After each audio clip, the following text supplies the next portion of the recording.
My dear students, आज की class में हम लोग करेंगे कॉरपोरेट अकाउंटिंग। ये बीकॉम ऑनर्स सेमेस्टर 4 का कोर पेपर है।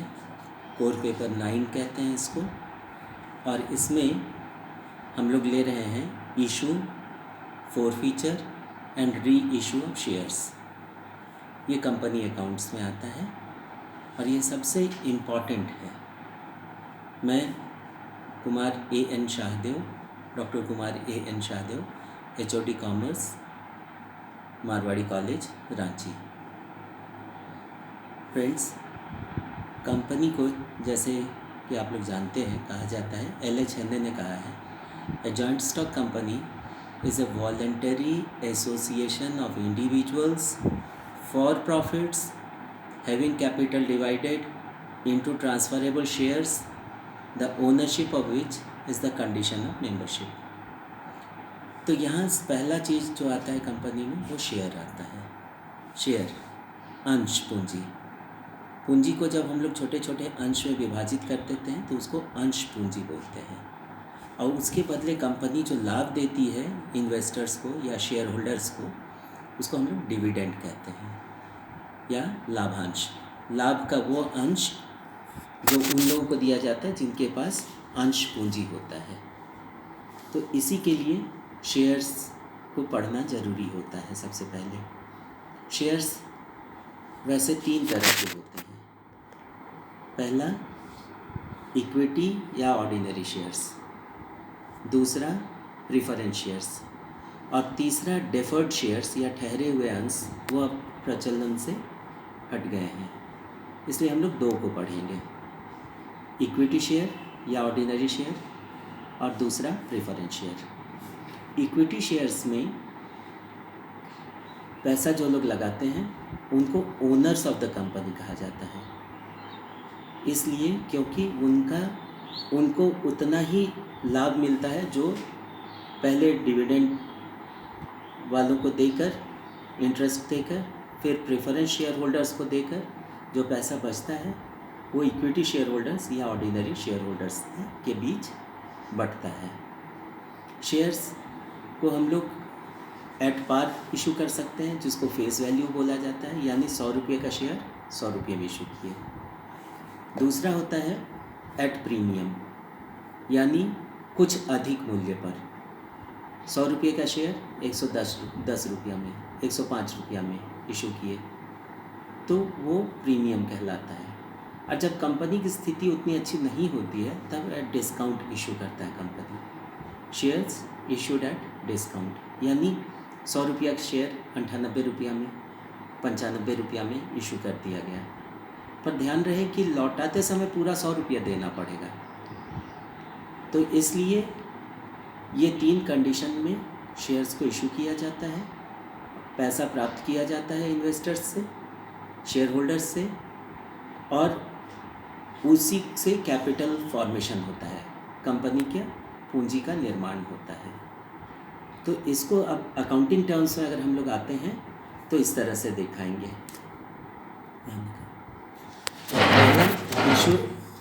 Issue, forfeiture and reissue of shares. तो इसका अकाउंटिंग ट्रीटमेंट हम लोग इस तरह से कर सकते हैं। Accounting treatment for share capital. सबसे पहले on receipt of application money. जब हम लोग शेयर्स को इशू करते हैं, फ्लोट करते हैं शेयर्स को, तो जिनको उसमें इंटरेस्ट होता है, जो उसको ख़रीदना चाहते हैं, वो इन्वेस्टर्स सबसे पहले बैंक के पास कंपनी के पास एप्लीकेशन मनी भेजते हैं। तो इसको हम लोग ट्रीटमेंट करते हैं, जर्नल एंट्री पास करते हैं इसका, on receipt of application money bank account या टू शेयर एप्लीकेशन अकाउंट। पैसा आया, किस हेड में आया? शेयर एप्लीकेशन के हेड में। तो being application money received eight the rate of on इतना शेयर्स, यहाँ नंबर ऑफ शेयर्स आएगा, at the rate of rupees इतना पर शेयर, यहाँ जितना प्रति शेयर हम लोग मांगे हैं एप्लीकेशन में उतना दिखाया जाएगा। अब जब ये पैसा मिल जाता है तो हम लोग इसको शेयर कैपिटल में कन्वर्ट कर देते हैं या ट्रांसफ़र कर देते हैं। इसके लिए होता है for transfer of share application money to share capital account. इसको हम लोग ये भी बोल सकते हैं कि शेयर कैपिटल अकाउंट में क्रेडिट कर दिया गया। Share application account DR to share capital account, क्योंकि पर्पस ही यही है पैसा लेने का इन्वेस्टर्स से, मांगने का शेयर होल्डर्स से, कि कंपनी के कैपिटल का फॉर्मेशन हो सके, पूंजी निर्माण हो सके। इसमें नरेशन करेंगे, लिखेंगे बीइंग एप्लीकेशन मनी ट्रांसफर्ड या credited to share capital account. जब ये पैसा आ जाता है तो हम लोग ये देखते हैं कि पैसा बराबर अगर आया है तब तो ठीक है, जितना मांगे हैं उतना ही आया तब तो ठीक है, और अगर अधिक आ गया जिसको कि ओवर सब्सक्रिप्शन बोलते हैं, तब उसको हम लोग, कंपनी ये डिसाइड करती है, बोर्ड ऑफ डायरेक्टर्स ये डिसाइड करते हैं कि उस पैसे को, जो सरप्लस आया है, उसको लौटा दिया जाए। तो ये जो सरप्लस एप्लीकेशन मनी आता है उसको रिफ़ंड करने के लिए हम लोग ये अकाउंटिंग ट्रीटमेंट करेंगे। For refund of application money on receipt on rejected applications, उसको रिजेक्ट कर देंगे जो अधिक आया है, और उसको जो जिन्होंने भेजा है पैसा उनको लौटा देंगे।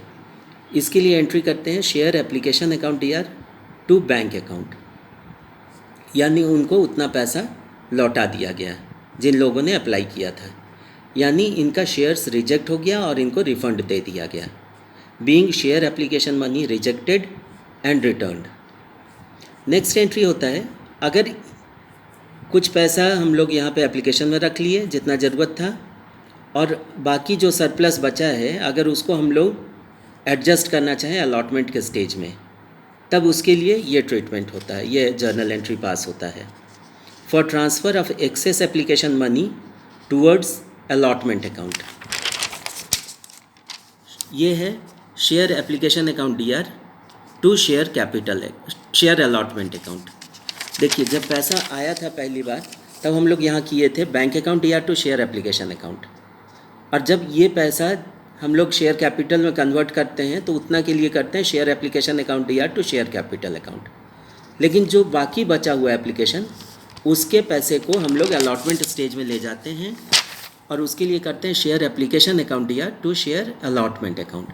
Being surplus share application money on इतना शेयर्स, यहाँ नंबर ऑफ शेयर्स आएगा, ट्रांसफर्ड टू अलॉटमेंट अकाउंट, इसको हम लोग अलॉटमेंट अकाउंट में ट्रांसफ़र कर दिए।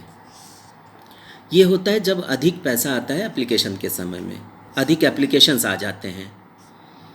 अब अगर नॉर्मल वे में हम लोग आगे बढ़ रहे हैं तो एप्लीकेशन स्टेज के बाद आता है अलॉटमेंट स्टेज, यानी कंपनी डिसाइड करती है कि इन शेयर्स को अलॉट करना है। तो इसके लिए होता है फॉर अलॉटमेंट मनी ड्यू, पहले ड्यू करके दिखाती है कंपनी।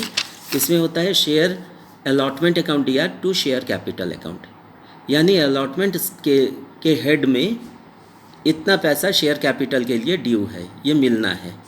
इसका नरेशन होगा being allotment money due on इतना shares at the rate of rupees इतना पर शेयर या इतना ईच। नेक्स्ट है, नॉर्मली जो लोग सीरियस होते हैं वही पैसा लगाते हैं शेयर्स में, तो वो लोग दे देते हैं समय से पैसा। तो जब पैसा मिल जाता है कंपनी को तो उस समय ये एंट्री पास होगा for receipt of allotment money bank account DR to share allotment account. Being receipt of share allotment money on इतना शेयर्स, यहाँ नंबर ऑफ शेयर्स आएगा, at the rate of rupees इतना पर शेयर या इतना each. अब जब अलॉटमेंट का पैसा मिल गया तब हम लोग फर्स्ट कॉल मांगते हैं इन्वेस्टर्स से, शेयर होल्डर्स से। For first call money due share first call account DR to share capital account. Share capital के लिए इतना पैसा फर्स्ट कॉल के हेड में मांगा जा रहा है, इतना ड्यू है। Being share first call money due on, ये नंबर ऑफ शेयर्स आएगा, इतना shares at the rate of rupees इतना ईच। और जब ये मांग लिया जाएगा तो नॉर्मली लोग टाइम से दे देते हैं। तब जब पैसा आ जाएगा तो इसको लिखते हैं हम लोग, इसका एंट्री होगा on receipt of share first call money bank account DR to share first call account. First call के हेड में, शेयर फर्स्ट कॉल के हेड में पैसा आ गया। Being share first call money received on इतना shares at the rate of rupees इतना पर शेयर या इतना ईच। अब जब शेयर फर्स्ट कॉल मिल गया तो उसके कुछ दिन बाद कंपनी मांगती है शेयर सेकंड कॉल, या कभी कभी share second and final call एक साथ मांग लेती है, या बाद में भी फाइनल कॉल मांग सकती है। तो दोनों का ट्रीटमेंट इस तरह से होता है जिस स्टेज के लिए मांगा जाए। For first amount due on second call या फाइनल कॉल, तो शेयर सेकंड कॉल या second share final call account DR to share capital account, इस हेड में इतना पैसा शेयर कैपिटल के लिए देना है, ड्यू है। नरेशन है being share second and final call money due on इतना shares at the rate of rupees इतना ईच। और जब ये मांग लेती है कंपनी, कॉल करती है कंपनी इस पैसे के लिए, तो इन्वेस्टर्स पैसा देते हैं। तब होने से एंट्री होगा ऑन रिसीट ऑफ सेकंड और final call money, bank account DR पैसा आ गया, टू शेयर सेकंड या final call account being share second और final call money duly received, ये मिल गया पैसा। अब क्या होता है कि ये नॉर्मली जो हम लोग कंपनी के निर्माण में के समय कुछ ऐसा खर्च करते हैं जिनको हम लोग प्रीलिमिनरी एक्सपेंसेस कहते हैं। ये ज़रूरी होता है उसी इस प्रक्रिया के लिए, ताकि हम लोग इन्वेस्टर्स से पैसा मांग सकें, कंपनी का इनकॉर्पोरेशन हो सके, कंपनी का निर्माण हो सके, कंपनी का फॉर्मेशन हो सके। और इसमें जो खर्च होता है इसको कहते हैं फॉर्मेशन और प्रीलिमिनरी एक्सपेंसेस और इनकॉर्पोरेशन एक्सपेंसेस। तो ये चूँकि खर्च है, इसको डेबिट करेंगे हम लोग, प्रीलिमिनरी एक्सपेंसेस और इनकॉर्पोरेशन एक्सपेंसेस और formation expenses account DR to bank account, चूँकि इसको कंपनी को पेमेंट करना पड़ता है। बीइंग फॉर्मेशन ऑफ और प्रीलिमिनरी एक्सपेंसेस और इनकॉर्पोरेशन एक्सपेंसेस पेड या ड्यूली पेड, ये अकाउंटिंग एंट्री। अब जो पैसा आता है शेयर्स के माध्यम से, उसका जर्नल एंट्री हम लोग कर लेते हैं। उसके बाद इसको कैश बुक में हम लोग दिखाते हैं। इसे केवल बैंक कॉलम लेते हैं शुरू में, क्योंकि अभी पैसा आया है। तो कैश बुक के डेबिट साइड में हम लोग पहले लेंगे to share application account, to share allotment account, to share first call account, to share second call account, और अगर कोई कॉल इन एडवांस है तो to calls in advance account और to share final call account. और credit side में cash book के हम लोग दिखाते हैं to share issue expenses account. इसमें हम लोग जो प्रीलिमिनरी एक्सपेंस किए हैं या फॉर्मेशन एक्सपेंस किए हैं या इनकॉर्पोरेशन का एक्सपेंस किए हैं, उसको हम लोग शेयर इशू एक्सपेंसेस अकाउंट करके क्रेडिट साइड में दिखा देते हैं कैश बुक का। और इसके बाद जो बैलेंस अमाउंट बचा होता है उसको हम लोग बाई बैलेंस CD करते हैं। इससे पता चलता है कि कंपनी के पास आज के डेट में इतना कैश उपलब्ध है। ये प्रक्रिया हम लोग अपनाते हैं कैश का निर्माण करने के लिए, कैपिटल का फॉर्मेशन करने के लिए। हम लोग जानते हैं कि कंपनी के पूंजी को दो रूप में हम लोग प्राप्त करते हैं। लॉन्ग टर्म कैपिटल जो होता है, जो इन्वेस्टर्स से हम लोग लेते हैं, वो दो तरह का पूंजी। एक तो जो शेयर होल्डर्स से लिए, वो हम लोग उसको इक्विटी कैपिटल कहते हैं या ओनरशिप कैपिटल कहते हैं। और दूसरा, जब कंपनी को ज़रूरत होता है लोन का, तो इन्वेस्टर्स से लोन लेती है, मार्केट से लोन लेती है, जनता से लोन लेती है, उसको हम लोग डिबेंचर्स कहते हैं, ऋण पत्र। और उसके लिए जो लोन लेती है कंपनी, उसको हम लोग डेट कैपिटल या लोन कैपिटल कहते हैं, और वो रिफंडेबल होता है। इंडियन कंपनीज एक्ट 2013 के अनुसार सेक्शन 55 में इसको डील किया गया है। इसके अनुसार अगर डिवेंचर्स हम लोग इशू कर रहे हैं, डिवेंचर्स से अगर पैसा ले रहे हैं, तो वो रिडीमेबल होगा कंपल्सरीली, उसको हम लोगों को लौटाना है।